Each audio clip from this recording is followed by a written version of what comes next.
അപ്പോൾ എങ്ങനെയുണ്ട്? എല്ലാം പോയില്ലേ? എല്ലാം പോയില്ലേ? അതായത് ഞങ്ങൾ പറഞ്ഞുകൊണ്ടിരുന്നു സംഭവം പൊട്ടാനുള്ള സംഭവമാണ്. അപ്പോൾ എന്താ പറഞ്ഞാൽ കുറേ ആളുകൾ തെറിയുടെ അഭിഷേകമായിരുന്നു. ഹൈറിച്ച് മുതലാളി ഞങ്ങളുടെ ദൈവമാണ്, ഞങ്ങളുടെ കുടുംബത്തിൽ ഫോട്ടോ ഇട്ട് വെച്ചിട്ടുണ്ട്, എന്നും പൂജിക്കാറുണ്ട്. ഇപ്പം എന്തായി? എല്ലാം പോയില്ലേ? ഇനിയൊന്നും പറയാനില്ലല്ലോ.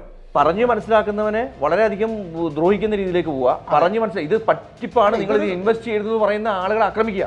നിങ്ങളൊക്കെ കേസ് കൊടുക്കരുത് എന്ന് വെച്ചിട്ടാണ് വീണ്ടും വീണ്ടും വലിപ്പിച്ച് നീട്ടി. നാളെ അപ്ഡേറ്റ് ആവും, മറ്റന്നാൾ അപ്ഡേറ്റ് ആവും, പേ ഔട്ട് ഇന്ന് രാത്രി കയറും, നാളെ രാത്രി കയറും എന്നൊക്കെ പറഞ്ഞ് നിങ്ങളെ പറ്റിച്ചുകൊണ്ടിരുന്ന് ഇനി എന്താണ് പറയാൻ? ഒന്നും പറയാനില്ല. എല്ലാം പോയില്ലേ? പോയതൊക്കെ പോയില്ലേ? ഇനി ഒന്നും പറയാനില്ല. കേസ് കൊടുക്കാതൊക്കെ നിങ്ങളെ കുറേ സമയം എന്ത് ചെയ്തു? വലിപ്പിച്ച് നിർത്തി. ഇനിയിപ്പോൾ എന്ത് ചെയ്യും? ഒന്നും ചെയ്യാനില്ല. ഇവരുടെ വകുപ്പിൽ കുറേ ആൾക്കാർ ഈ പേ ഔട്ട് EMI ആയിട്ട് ലോൺ എടുത്ത കുറേ ആളുകളുണ്ട്. പോയില്ലേ? അതെ, ഒക്കെ പോയില്ലേ? കുളിക്കാൻ പോയി. CC-ക്കാർ ഇനിയിപ്പോൾ കൊണ്ടുപോകാൻ സാധ്യതയുണ്ട്. കാര്യം എന്താണ് ഹൈറിച്ച് സൂപ്പർ മാർക്കറ്റ് എന്നൊന്നും ഞാൻ പഠിച്ച സമയത്താണ് ഇതൊരു ഇൻ്റർനാഷണൽ പറ്റിപ്പാണെന്ന് എനിക്ക് മനസ്സിലായത്. കാര്യം വേറൊരാളുടെ സൂപ്പർ മാർക്കറ്റിൽ പോയിട്ട് ഹൈറിച്ചിൻ്റെ എംബ്ലം പോയി പതിച്ച് ഞങ്ങളുടെ സൂപ്പർ മാർക്കറ്റാണ് എന്ന് വരുത്തി തീർക്കായിരുന്നു. ഞാൻ അവിടെയാണ്. എന്തായാലും സെറ്റായില്ല, എല്ലാവർക്കും പണക്കങ്ങ് പോയി കിട്ടിയില്ലേ?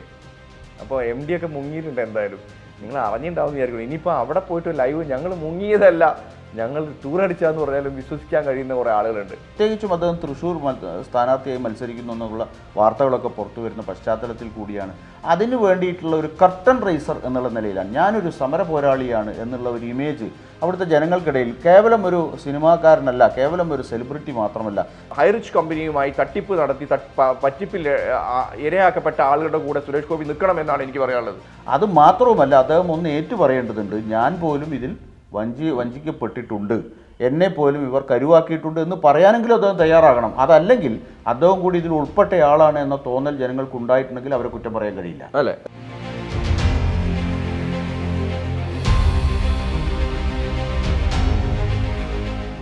നമസ്കാരം, എല്ലാ പ്രേക്ഷകർക്കും സ്വാഗതം.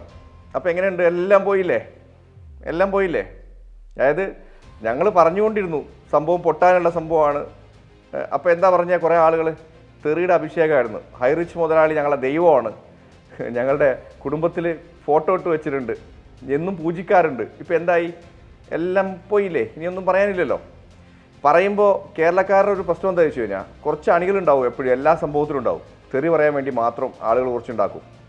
അപ്പോൾ വേറെ ഒന്നുമല്ല, ഹൈറിച്ചിൻ്റെ ആളുകൾ രണ്ടാളും മുങ്ങിയിരിക്കുകയാണ് ED-ൻ്റെ റെയ്ഡിനെ പേടിച്ച്. മനസ്സിലായല്ലോ സംഭവം എന്താണെന്നുള്ളത്. നിങ്ങളൊക്കെ കേസ് കൊടുക്കരുത് എന്ന് വെച്ചിട്ടാണ് വീണ്ടും വീണ്ടും വലിപ്പിച്ച് നീട്ടി. നാളെ അപ്ഡേറ്റ് ആവും, മറ്റന്നാൾ അപ്ഡേറ്റ് ആവും, പേ ഔട്ട് ഇന്ന് രാത്രി കയറും, നാളെ രാത്രി കയറും എന്നൊക്കെ പറഞ്ഞ് നിങ്ങളെ പറ്റിച്ചുകൊണ്ടിരുന്ന് നിങ്ങളെ കേസ് കൊടുക്കാതെ ലെവലിലേക്ക് പോയതുകൊണ്ടാണ് ഈ ഗതിയിൽ ഇപ്പോൾ അവർ മുങ്ങിയത്. ഇനിയിപ്പോൾ എല്ലാവരും കേസായിട്ട് പോകും. സംഭവം എന്താ വെച്ച് കഴിഞ്ഞാൽ മുൻകൂട്ടി കുറേ സൂചനകൾ ശരിക്കും തരും. കോടതി വിധിയെ പോലും പുച്ഛമായി കാണുന്ന ആളുകളെയാണ് എനിക്ക് പുച്ഛം തോന്നുന്നത്. വിനോട്ടാ, എന്തുകൊണ്ടാണ് ഇത്തരം രീതിയിലേക്ക് ഒരു സംഭവം? അതായത് നമ്മൾ അത്രയും ലെവലിലൊക്കെ പറയുമ്പോഴൊക്കെ ഇവർ ശരിക്കും നല്ല തെറിയായിരുന്നു വന്നുകൊണ്ടിരുന്നത്, അല്ലേ? അതെ. ഇപ്പം നമ്മൾ പീപ്പിൾ വോയിസ് കേരള ഈ വിഷയത്തിൽ സമൂഹത്തിൻ്റെ മുമ്പിൽ ഒരു ജാഗ്രത വേണം എന്നാവശ്യപ്പെട്ടുകൊണ്ട് ഒരു വിസിൽ ബ്ലോവേഴ്സിനെ പോലെ സമൂഹത്തോട് ജാഗ്രത വേണം, ഇത് അപകടത്തിലേക്കാണ് പോകുന്നത് എന്ന് വളരെ നേരത്തെ തന്നെ മുന്നറിയിപ്പ് നൽകുകയും താക്കീത് നൽകുകയും ഒക്കെ ചെയ്തു പോകുന്നതാണ്. പക്ഷേ അങ്ങനെയുണ്ടല്ലോ, നമുക്ക് അന്ന് കേട്ടത് വലിയ തോതിലുള്ള ആക്ഷേപമാണ്, വലിയ തോതിലുള്ള തെറിമാലയാണ്. നമുക്ക് തല്ലുമാല എന്ന് പറയുന്ന പോലെ തെറിമാലയാണ് സാമൂഹ്യ മാധ്യമങ്ങളിലൊക്കെ നമ്മൾ ഏറ്റുവാങ്ങിയത്. അത് വളരെ കൃത്യമായി ബഡ്സ് ആക്ട് അനുസരിച്ച് ഈ രീതിയിൽ ഫ്രീസ് ചെയ്തിട്ടുണ്ട്. അങ്ങനെ തുടങ്ങി ആധികാരികമായ രേഖയുടെയും അധികാരികളുടെ നടപടികളുടെയും ഒക്കെ പിൻബലത്തിൽ അല്ലെങ്കിൽ അതിൻ്റെയൊക്കെ വെളിച്ചത്തിലാണ് നമ്മൾ എന്ത് ചെയ്തത്, ഈ കാര്യങ്ങൾ ജനങ്ങളോട് പറഞ്ഞത്. ധാരാളം ആളുകൾ നമ്മുടെ വീഡിയോ കണ്ടിട്ടുണ്ടെങ്കിലും ആ വീഡിയോ കണ്ട മിക്കവാറും ആളുകൾ നമ്മെ വല്ലാതെ ആക്ഷേപിക്കുന്ന രീതിയിലുള്ള കമൻസാണ് ആ വീഡിയോൻ്റെ ചുവട്ടിലിട്ടത്. അതുകൂടാതെ നമ്മൾ വേറൊരു കാര്യം കണ്ടു, ഒരു ഭീഷണി വാട്സപ്പ് ഗ്രൂപ്പിൽ. അതൊക്കെ വല്ലാത്ത രീതിയിലേക്കുള്ള സംഭവമാണ്. അതായത് ഞാൻ ഇതൊരു തട്ടിപ്പാണ് എന്ന് എടുത്തു പറയാം. ഞാൻ ശരിക്കും ഹൈറിച്ചിനെ കുറിച്ച് കൂടുതൽ പഠിക്കാത്ത ഒരാളായിരുന്നു. പക്ഷേ ഹൈറിച്ചിൻ്റെ വീഡിയോ ചെയ്ത സമയത്ത് പല ആളുകളും ഈ തെറികളൊക്കെ വന്ന സമയത്തെ എനിക്കിതിനെക്കുറിച്ചൊന്ന് നന്നായിട്ട് പഠിക്കണം എന്ന് തോന്നി. അങ്ങനെ ആദ്യം ഞാൻ പോയത് ഹൈറിച്ച് സൂപ്പർ മാർക്കറ്റിലേക്കാണ്. അപ്പോൾ ഈ ഹൈറിച്ച് സൂപ്പർ മാർക്കറ്റിലേക്ക് നമ്മൾ പോയി എന്താണ് ഹൈറിച്ച് സൂപ്പർ മാർക്കറ്റ് എന്നൊന്നും ഞാൻ പഠിച്ച സമയത്താണ് ഇതൊരു ഇൻ്റർനാഷണൽ പറ്റിപ്പാണ് എന്ന് എനിക്ക് മനസ്സിലായത്. കാര്യം ഹൈറിച്ച് സൂപ്പർ മാർക്കറ്റിൻ്റെതായിട്ടുള്ള ഒന്നും അവിടെ ഇല്ല. അവിടെ വരുന്ന ആളുകൾക്ക് അവിടെ വരുന്ന ആളുകൾക്ക് ഡിസ്കൗണ്ട് കൊടുക്കാൻ വേണ്ടി, അതായത് ഈ ഹൈറിച്ച് സൂപ്പർ മാർക്കറ്റ് ഇട്ട ആളുകളൊക്കെ ഏതിലൊക്കെ ഏജൻ്റ് ആയിരിക്കും. അവരോട് പറയുന്നത് ഞങ്ങളുടെ കസ്റ്റമർ, ഹൈറിച്ചിൻ്റെ കസ്റ്റമേഴ്സൊക്കെ ഇവിടെയാണ് വരിക, ഒരു നിശ്ചിത ശതമാനമായിട്ട് നിങ്ങൾ കുറച്ച് കൊടുക്കണം എന്നുള്ള രീതിയിലേക്ക് മാത്രമാണ്. അല്ലാതെ ഹൈറിച്ചിൻ്റെ സാധനമേ അല്ല.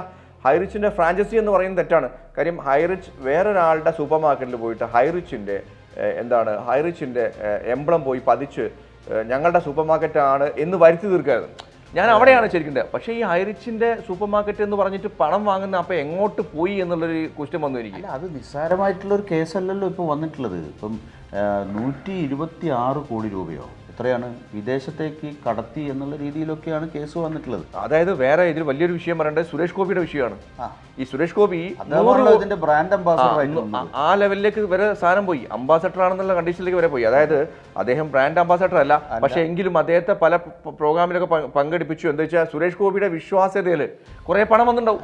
ഏത് തട്ടിപ്പ് സംഘത്തിൻ്റെയും ഒരു സാധാരണഗതിയിൽ അവർ ചെയ്യുന്ന ഒരു പണിയാണ് സമൂഹത്തിൽ പൊതുവിൽ ഏതെങ്കിലും രീതിയിൽ അറിയപ്പെടുന്നവരെയോ അംഗീകാരമുള്ളവരെയോ ഒക്കെ പിടിച്ച് ഇതിന്റെ മുമ്പിലിടുക, അല്ലെങ്കിൽ ഇതിന്റെ ഒരു വിശ്വാസ്യത വർദ്ധിപ്പിക്കാൻ വേണ്ടിയിട്ടുള്ള കാര്യങ്ങൾ ചെയ്യുക. പക്ഷേ വാർത്താ മാധ്യമങ്ങൾ അടക്കം വേറെ സംഭവം റിപ്പോർട്ട് ചെയ്യേണ്ടത് സുരേഷ് ഗോപിയോട് ഇതൊരു തട്ടിപ്പ് കമ്പനിയാണെന്ന് മുൻകൂട്ടി സംസാരിച്ചിരുന്നു, അത് അവഗണിച്ചിട്ട് പോയതാണ് അദ്ദേഹം എന്ന് പറഞ്ഞു. അല്ല, അദ്ദേഹം അക്കാര്യങ്ങൾ ശ്രദ്ധിക്കേണ്ടതുണ്ട്. അദ്ദേഹം ഒരു സെലിബ്രിറ്റിയാണ്, ആ നിലയിൽ പലരും ക്ഷണിക്കും. ഇത് ഏത് തരത്തിലുള്ള സ്ഥാപനമാണ്? ഇപ്പോൾ നമുക്കൊരു പരസ്യത്തിൽ, അങ്ങനെ നിയമമുള്ള രാജ്യമാണ്, ഒരു പരസ്യത്തിൽ നമ്മൾ അഭിനയിക്കുകയാണെങ്കിൽ പോലും, ഒരു നടൻ അഭിനയിക്കുകയാണെങ്കിൽ പോലും ആ പരസ്യത്തിൽ ജനങ്ങളെ കബളിപ്പിക്കുന്ന എന്തെങ്കിലും എലമെൻ്റ് ഉണ്ടോ എന്ന് നോക്കി അങ്ങനെയുള്ള പരസ്യങ്ങളിൽ അഭിനയിക്കുന്നതിന് അവർക്കും സമാനമായ കുറ്റം വരുന്ന നിയമമുള്ള രാജ്യമാണിത്. ഇപ്പം നമ്മുടെ ഏതെങ്കിലും ഒരു ക്രീം തേച്ചിട്ടുണ്ടെങ്കിൽ ഒന്നും വേണ്ട വലിയ ഉദാഹരണമുണ്ട്. മമ്മൂട്ടി ഒരു സോപ്പ് കമ്പനിയിൽ അഭിനയിച്ചായിരുന്നു. ആ സോപ്പ് കമ്പനി സോപ്പ് തേച്ചിട്ട് ഞാൻ വെളുക്കുന്നില്ല പറഞ്ഞ മമ്മൂട്ടിയുടെ പേരിൽ കേസ് കൊടുത്ത ആളുണ്ട്. കേസ് വരും. കാര്യം അത് ജനങ്ങളെ കബളിപ്പിക്കലാണ്. അങ്ങനെയാണെങ്കിൽ ശരിക്കും സുരേഷ് ഗോപിയുടെ പേരിലും ആളുകൾ കേസ് കൊടുക്കണം. കാര്യം എന്താ വെച്ചാൽ സുരേഷ് ഗോപിനെ കണ്ടിട്ട് ഇത് നല്ല കമ്പനിയാണ് എന്നുള്ള ലെവലിലേക്ക് കുറെ ആളുകൾ ഇൻവെസ്റ്റ് ചെയ്തിട്ടുണ്ടാവും. ആളുകളൊക്കെ അതിനോട് പിന്നെ ആഭിമുഖ്യം കാണിക്കുന്നുണ്ടല്ലോ, ഇങ്ങനെയൊക്കെയുള്ള ആളുകൾ അതിന് ശരിവെക്കുന്നുണ്ടല്ലോ.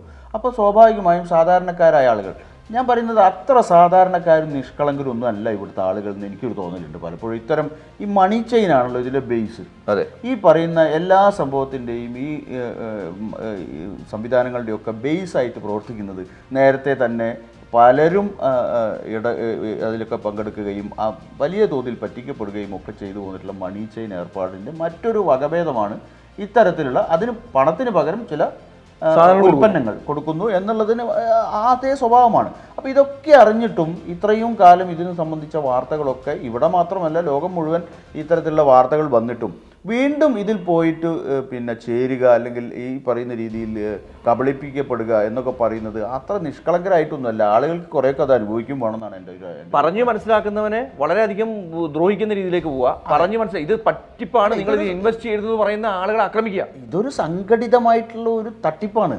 അതിന് വളരെ ഒരു പ്രൊഫഷണൽ സ്വഭാവം അതിനുണ്ട് ആ തട്ടിപ്പിന്. അല്ലാതെ ആരെങ്കിലും എന്തെങ്കിലും പറഞ്ഞ് കബളിപ്പിക്കുന്ന ഒരു ഏർപ്പാട് മാത്രമല്ല, ഇത് സ്ഥായിയായി നിൽക്കും എന്ന് തോന്നലുണ്ടാക്കുന്ന രീതിയിലുള്ള സംവിധാനങ്ങളൊക്കെ ഒരുക്കിയിട്ടാണ് ഇവർ കുറേ കാലം ഈ പറയുന്ന തരത്തിലുള്ള സാമ്പത്തിക ആനുകൂല്യം ഇതിൽ ചേരുന്ന ആളുകൾക്ക് കുറച്ചൊക്കെ അനുവദിച്ചു കൊടുക്കും. ഇത് എങ്ങനെ, ഇതിൻ്റെ സ്റ്റാറ്റിസ്റ്റിക്സ് എങ്ങനെ വർക്കൗട്ട് ആവും എന്നതൊന്നും നോക്കിയിട്ടല്ല. 100 കോടിയോളം വിദേശത്ത് കടത്തി എന്നുള്ളതാണ് ഇപ്പോൾ ED റിപ്പോർട്ട് വന്നിരിക്കുന്നത്. അപ്പോൾ ഞാൻ റിപ്പോർട്ടല്ല, EDക്ക് സംശയം വന്നിരിക്കുന്നത്. അപ്പോൾ ഞാൻ പറയുന്നത്, എനിക്കൊരു സംഭവം പറയാനുണ്ട്. അത് എങ്ങനെയാണ് നിങ്ങൾ വിലയിരുത്താം ശരിക്കും. അതായത് കരുവന്നൂർ തട്ടിപ്പുമായി ബന്ധപ്പെട്ട് 100 കോടിയാണ് ശരിക്കും അവിടെ ആകെ 300 കോടി നിക്ഷേപം ഉണ്ടായിരുന്നു. അതിൽ 100 കോടി തട്ടിപ്പ് നടത്തി എന്നുള്ള സംഭവത്തിലേക്കുണ്ട്. ഇത് 1600 കോടിയുടെ തട്ടിപ്പാണ്.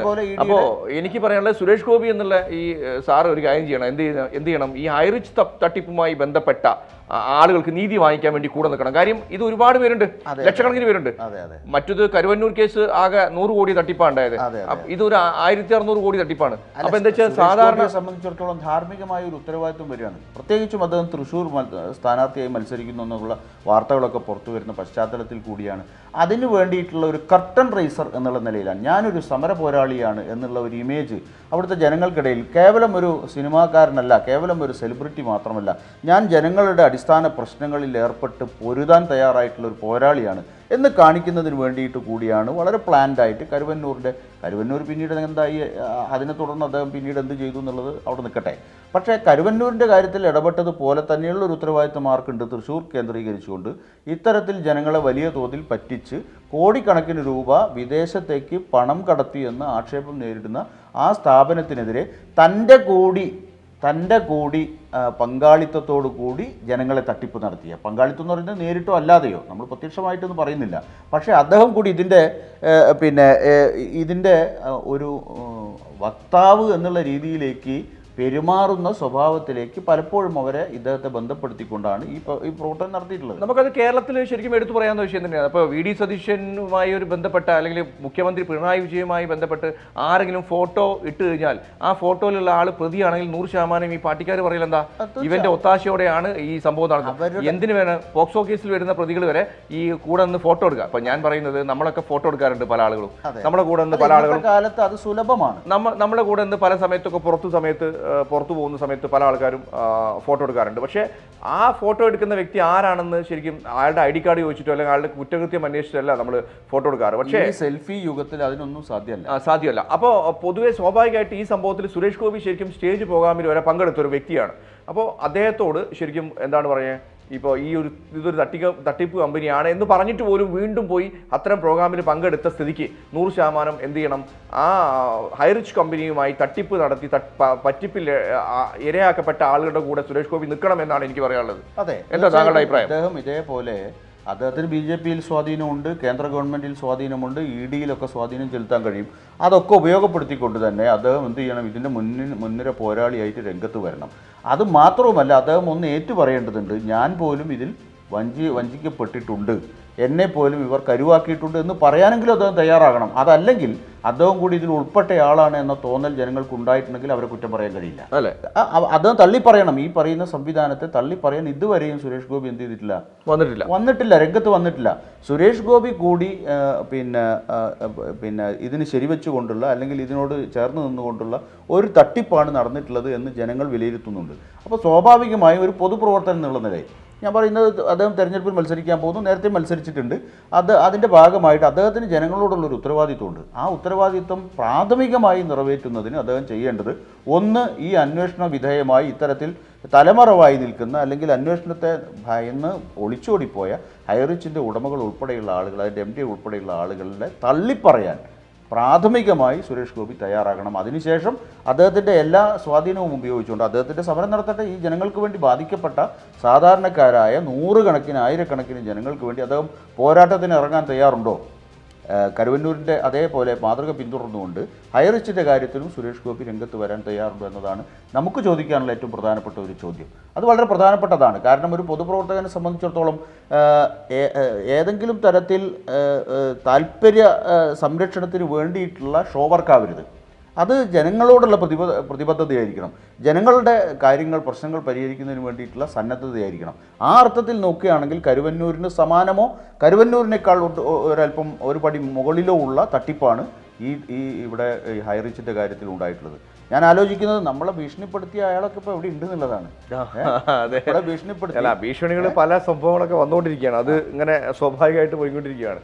അപ്പോൾ ഞാൻ പറയുന്നത്, ഇത്തരം രീതിയിലൊക്കെയുള്ള സംഭവങ്ങളൊക്കെ ശരിക്കും നമ്മൾ അലേർട്ട് ആവുന്ന രീതിയിലേക്ക് വേണം. ജനങ്ങൾ എത്രയും പെട്ടെന്ന് പണം ഉണ്ടാക്കാമെന്ന് പറയുമ്പം 1000-ന് 200 രൂപ ലാഭം തരാമെന്ന് പറയുമ്പോൾ തന്നെ നമ്മൾ ചിന്തിക്കണം, ശരിക്കും 1000-ന് എങ്ങനെ 200 ലാഭം തരാം? അത് 500 ആകുമ്പോൾ അല്ലെങ്കിൽ 400 ആകുന്ന സമയത്ത് എന്ത് ചെയ്യണം? നമ്മൾ വളരെയധികം ആലോചിക്കേണ്ടതുണ്ട്. ഈ ലോകത്തിൻ്റെ ഏത് ഭാഗത്തും ഈ മണി ചെയിൻ പോലുള്ള ഇത്തരത്തിലുള്ള ഏർപ്പാടുകൾ അത് നടത്തിയവർ മുങ്ങിയിട്ടേ ഉള്ളൂ.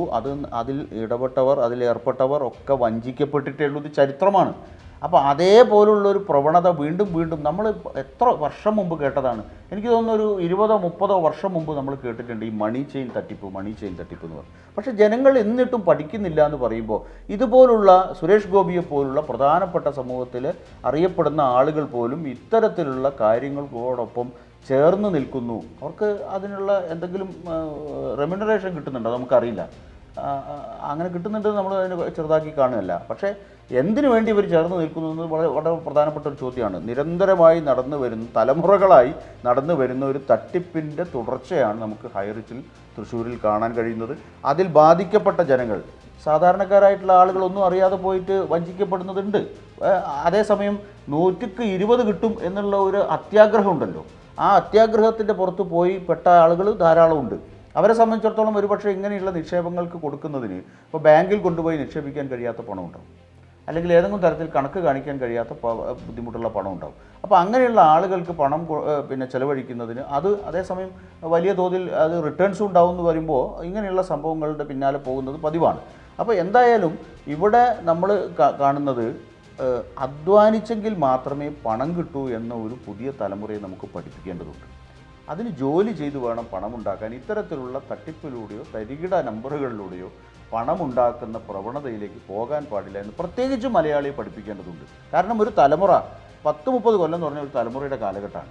ആ കാലഘട്ടമായിട്ടും ഈ പറയുന്ന തട്ടിപ്പിൽ വീണ്ടും പരിഷ്കൃത സമൂഹത്തിൽപ്പെടുന്ന ഇപ്പോൾ നല്ല വിദ്യാഭ്യാസമുള്ള ആളുകൾ പോയി പെടുക എന്ന് പറയുമ്പോൾ 100, 10, 100 അല്ല, ആയിരക്കണക്കിന് ആളുകൾ പോയി പെടുക എന്നൊക്കെ പറയുമ്പോൾ അത് നിസ്സാരമായിട്ട് തള്ളിക്കളയാൻ കഴിയുന്ന കാര്യമില്ല. അതുകൊണ്ട് ഇത്തരത്തിലുള്ള കൊള്ളക്കാരെ സമൂഹത്തിൽ തിരിച്ചറിയാനും അവരെ ജനങ്ങൾക്ക് മുമ്പാകെ വെളിച്ചത്ത് കൊണ്ടുവരാനുള്ള വളരെ പരിമിതമായിട്ടുള്ള സൗകര്യങ്ങളാണെങ്കിൽ പോലും സംവിധാനങ്ങളാണെങ്കിൽ പോലും ഇപ്പം പീപ്പിൾ വോയിസ് കേരള പോലുള്ള ഒരു ചാനൽ നടത്തുന്ന ഒരു ശ്രമത്തെ നമുക്ക് ഇവിടുത്തെ ജനങ്ങൾ ഏറ്റെടുക്കുമെന്ന് തന്നെയാണ് എനിക്ക് ആ കാര്യം. എന്താ വെച്ച് കഴിഞ്ഞാൽ ഒരാൾ, ഞാൻ ഈ വാർത്ത അതിന് മുൻപൊക്കെ ഇത് പൊട്ടിയിരിക്കുന്നു എന്നുള്ള വാർത്ത ചെയ്യാൻ കാരണം അതുവരെ ഈ ഹൈറിച്ചുമായി ബന്ധപ്പെട്ട വാർത്തകൾ നമ്മൾ ചെയ്തില്ല. പക്ഷേ അത് ചെയ്യാൻ കാരണം വീണ്ടും ഇവർ ജനങ്ങളെ വീണ്ടും പറ്റിച്ചുകൊണ്ടിരിക്കുന്നില്ല. സാധാരണക്കാരനെ ശരിക്കും പറ്റിക്കാൻ ചാൻസ് കൂടുതലാണ്. കാര്യം കോടതിയുടെ പേപ്പർ നമ്മുടെ കയ്യിലിരിപ്പുണ്ട്. ബഡ്സ് ആക്ട് എന്താണെന്ന് പഠിച്ചു കഴിഞ്ഞാൽ ഒരു അനുസരണം അവർ റീ ഓപ്പൺ ആവില്ല എന്ന് നമുക്ക് മനസ്സിലാക്കാം. പ്രോഗ്രാമിൽ ഒരു അഡ്വക്കേറ്റിനെ തന്നെ ഇരുത്തി നിയമവശങ്ങൾ ജനങ്ങൾക്ക് കൃത്യമായി എന്നിട്ടും പേ ഔട്ട് അടുത്തയാഴ്ച വരുന്നു എന്ന് പറയുന്നത് അല്ല, അത്ര രീതിയിലേക്കാണ്. അതായത് ജനങ്ങൾ എപ്പോഴും ഇപ്പോൾ ഇനി എന്താണ് പറയാൻ, ഒന്നും പറയാനില്ല, എല്ലാം പോയതൊക്കെ പോയില്ലേ, ഇനി ഒന്നും പറയാനില്ല. കേസ് കൊടുക്കാതൊക്കെ നിങ്ങളെ കുറേ സമയം എന്ത് ചെയ്തു, വലിപ്പിച്ച് നിർത്തി. ഇനിയിപ്പോൾ എന്ത് ചെയ്യും, ഒന്നും ചെയ്യാനില്ല. പറ്റുമെങ്കിൽ ഇപ്പോഴും കേസ് കൊടുക്കാനുള്ള സാഹചര്യം ഉണ്ടെന്നാണ് എനിക്ക് തോന്നുന്നത്. കാര്യം നിങ്ങളുടെ മുതലാളിമാർ ദൈവദൂതൻ കൂടോടെ മുങ്ങിയിരിക്കുകയാണ്. നിങ്ങളുടെ എല്ലാവരെയും രക്ഷിക്കാൻ അവതരിച്ച ദൈവദൂതനാണ്. പക്ഷെ അതിലല്ല, ഈ ജനങ്ങൾ കമന്റ് ഇടുന്ന കുറെ ആളുകൾ പറഞ്ഞായിരുന്നു, അതായത് ഞങ്ങൾക്ക് ദൈവതുല്യനാണ് ഇദ്ദേഹം. ED ചോദ്യം ചെയ്യാൻ വന്നപ്പോൾ എന്തിനാണ് മുങ്ങിയത് എന്നൊന്ന് ജസ്റ്റ് നിങ്ങളൊന്ന് ആലോചിക്കണം. കാര്യം അത് 100 കോടി വിദേശത്ത് കടത്തി എന്നുള്ള ആരോപണത്തിൻ്റെ മേലിലാണ്. അപ്പോൾ അതിന് ഉത്തരം പറയാൻ കഴിയില്ല. നിങ്ങളുടെ പണമൊക്കെ അത്യാവശ്യം പോയിരിക്കുന്നു, എത്തേണ്ടടുത്ത് അവരെത്തിയിരിക്കുന്നു. കാര്യം ലാസ്റ്റ് ഇട്ട ആളുകളൊക്കെയാണ് ഇത് കൊടുങ്ങുക. ഫസ്റ്റ് ഇട്ട ആളുകളൊക്കെ എന്തുണ്ടാവും, കുറേശ്ശെ പേ ഔട്ട് വന്ന് അവരാലെ കണ്ണിയായി. അതായത് ആദ്യം 1000 രൂപയാണ് നിക്ഷേപിക്കുക, അത് നല്ല സക്സസ് ആയി തിരിച്ചു കൊടുത്തു കഴിഞ്ഞാൽ 10,000 ആവും, അത് കഴിഞ്ഞ് 1 ലക്ഷം ആവും, അത് പിന്നെ ലക്ഷങ്ങളായി മാറും. അപ്പോൾ എന്തായാലും മണി ചെയിൻ എന്നുള്ള സംഭവം പലരും പറയുന്നത് മണി ചെയിൻ അല്ല എന്നൊക്കെയാണ് പല സംഭവങ്ങൾക്ക് പറയാൻ തുടങ്ങുക. പക്ഷേ മണി ചെയിൻ ബേസിക് ഒന്നാണല്ലോ. ഇപ്പം ഞാൻ എൻ്റെ ഏറ്റവും പ്രിയപ്പെട്ട സുഹൃത്തായിട്ടുള്ള ബാബുവിനെയോ അല്ലെങ്കിൽ അതുപോലുള്ള ഒരാളെയോ പറ്റിക്കുന്നു, ചുരുക്കി പറഞ്ഞാൽ പറ്റിക്കുന്നു.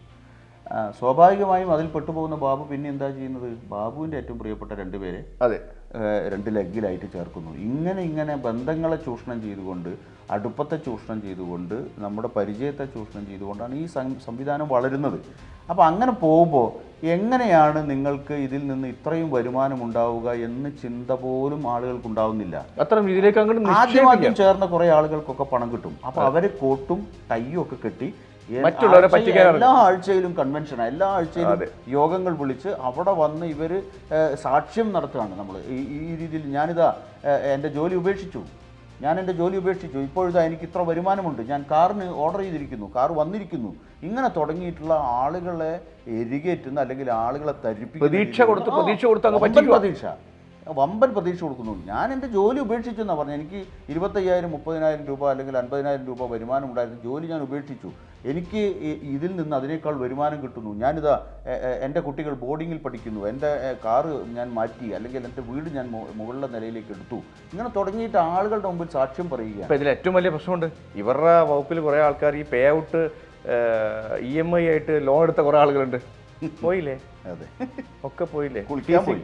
CC-ക്കാർ ഇനിയിപ്പോൾ കൊണ്ടുപോകാൻ സാധ്യതയുണ്ട്. കാര്യം ഇത്തരം ആളുകളൊക്കെ ശരിക്കും പണം കിട്ടുന്ന സമയത്ത് അത് ചിലവഴിച്ച് വല്ലാത്ത ആർഭാട ജീവിതം നയിക്കുന്ന രീതിയിലേക്കാണ് പോവുക. ഇപ്പം എന്തായാലും സെറ്റായില്ലേ, എല്ലാവർക്കും പണമൊക്കെ അങ്ങ് പോയി കിട്ടിയില്ലേ.